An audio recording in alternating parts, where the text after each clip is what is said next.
Imagine traveling to work on a roller coaster, riding over streets, mountains, rivers, and then blasting through the side of a building. You're looking at the most extreme the most extreme commute in the entire world. Where even is this? And how was it actually? It's a place of ups and downs, of extreme verticality. But people live there. 32 million of them. If you counted everyone living in New York City and then quadrupled that number, you wouldn't be far off the current population of Chongqing. The highest point is about 400 meters above sea level, but the lowest point is more like 150.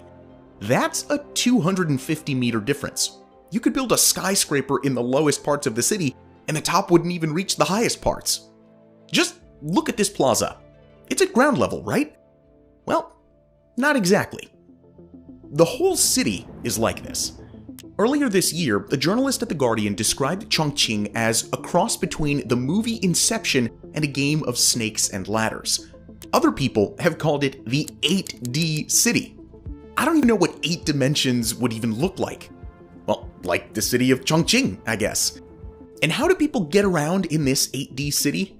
That's right. It's time to talk about the most extreme metro in the world. A few decades ago, there weren't any trains in Chongqing. You needed to walk, or drive, or cycle, or bus, or maybe even hop on a cable car. In the past, the roads in Chongqing were clogged. At rush hour, a single road in the city could see tens of thousands of impatient people traveling to work all at the same time. Too many people, not enough roads.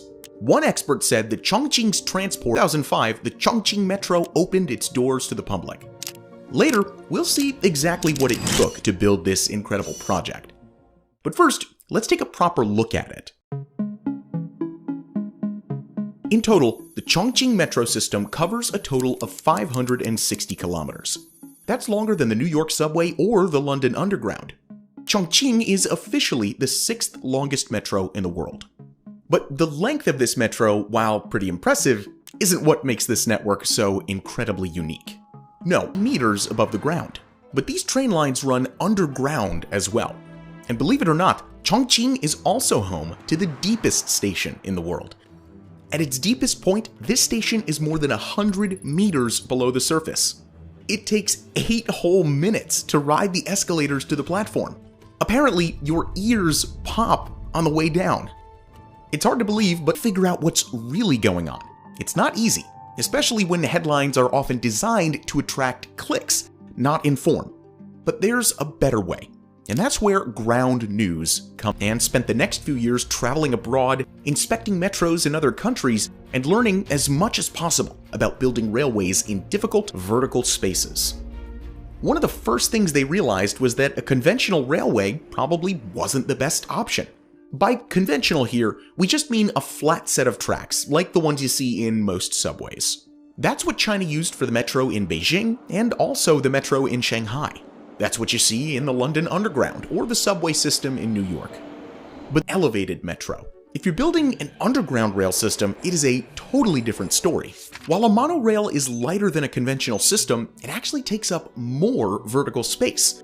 A conventional system uses low, flat rails with the trains just riding on top. But a monorail system has a crane. Now, luckily, the task force had an answer. They developed a specialist beam transport machine, carefully designed for this specific task. The machine would hug a piece of rail to its belly, crawl onto apartment buildings from earlier in the video. When this line was being built, this piece of land was actually owned by a construction company. They hadn't built anything yet, but they were planning to. And that building was going to get in the way of the rail. In the end, the company worked with the metro to design a building with vertical tubes within the inner structure of the building. The monorail stood on pillars, each one at the center of these tubes. And the tubes were wide enough that when the pillars vibrated, there was no chance of them touching the sides. By the way, in case you were wondering, monorails are also much quieter than conventional rails. For the people living in the apartment block, the